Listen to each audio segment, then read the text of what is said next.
Everyone has a different way to relax on vacation. For some, it's basking in the warm sun on the beach. For others, it's experiencing other cultures and exotic destinations, exploring nature while hiking, canoeing, or fishing on a quiet lake. Still others prefer a quiet staycation at home. Me? A proper vacation is a week or two cycling through quiet countryside in my velomobile. This summer will be my 10th summer going on tour. I've now cycled all over Germany, Austria, Italy, a little bit of Switzerland, and also the US.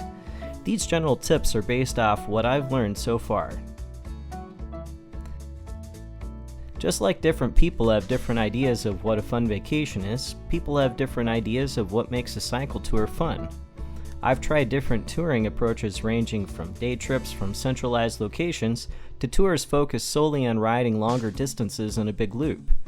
While both approaches work for me, I've learned to cut back on how much I try to take in each day so I can relax and enjoy the ride. While touring in foreign countries and exotic locations is definitely fun, you don't have to travel far from home to have an epic adventure.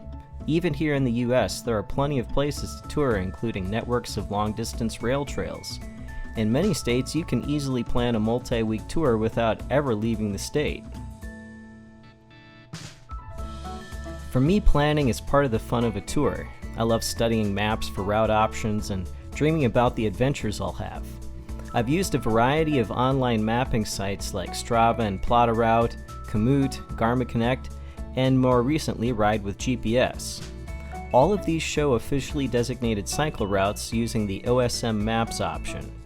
Many will also label if the surface is paved or gravel. An ideal route for me is paved cycle paths or quiet roads occasionally passing through small towns with services such as grocery stores and bakeries where I can also find a restroom. I also use Google Earth to verify if it's paved and to look for possible impediments such as awkward street crossings or bridges with stairs to avoid, especially when touring with my velomobile.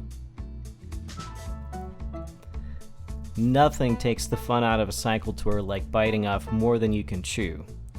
When planning, I try to take into account things like total elevation for the day, the extra time it takes to pass through large metropolitan areas, sites I might like to take in, and the need for the occasional lighter day for recovery.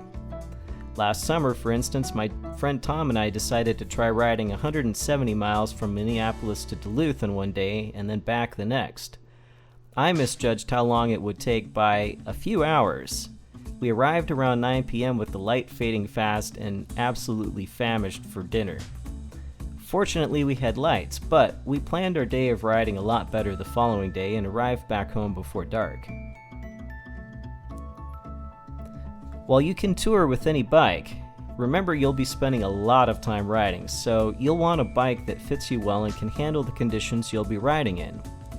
Most bikes can be packed up in a cardboard bike box, but of course having a suitcase and a folding bike means no extra airline charges for a bike box and much easier transport of it from the airport to your hotel.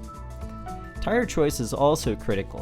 While a fast, slick tire is great for covering long distances on pavement, it's a terrible choice for gravel. Be sure to take into account the surface of your route and your willingness to sacrifice speed for flat prevention and good grip. You'll also want to know basic maintenance for your bike and how to find help when you need it. If you're planning to buy a new touring bike, find a shop that specializes in this type of bike with knowledgeable staff who will help you fit and set the bike up.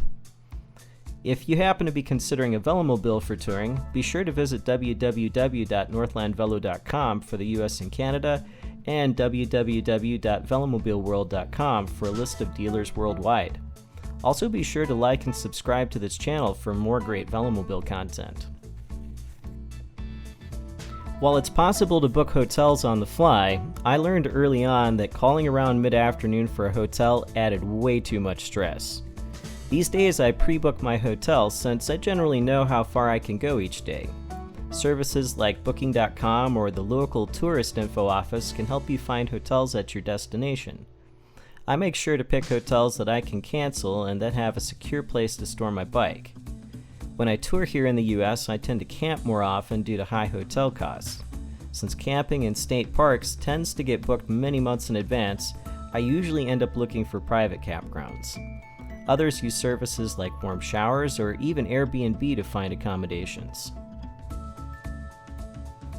Just like choosing the right bike, having the right gear can make all the difference.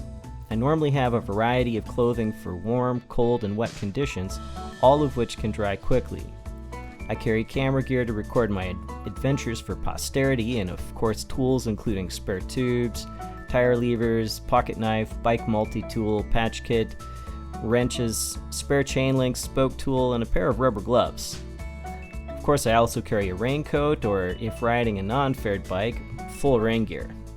Of course, there are also the various chargers for my phone, camera, and GPS. When I first started touring, I packed my bike in a cardboard bike box for overseas tours.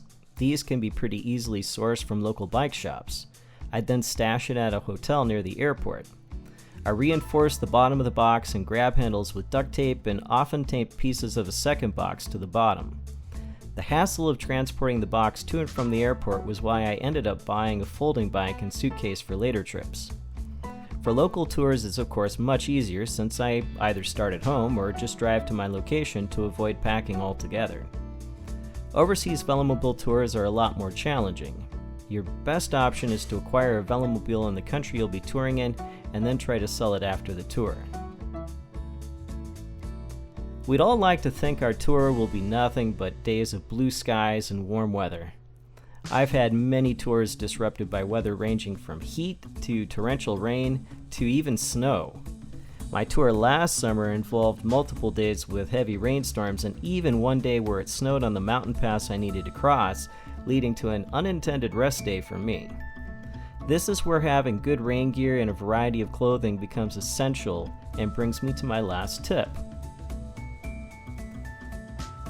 The majority of my tours have not gone as planned. Weather, mechanical issues, and biting off more than I can chew happen to pretty much anybody that tours. Be prepared to be flexible. That means booking hotels that can be canceled without penalty, having tools to fix most mechanical issues on the fly, knowing how and where to get medical help, and being ready to just go with the flow. After all, it's a vacation, not a race. While these tips are pretty general in nature and each could easily be their own dedicated video, I hope they give you a useful starting point for planning your tour. Be sure to comment below with your own tips or plans for a future tour, and check out my playlist for videos of my previous tours. Thanks for watching, and I'll see you in the next video.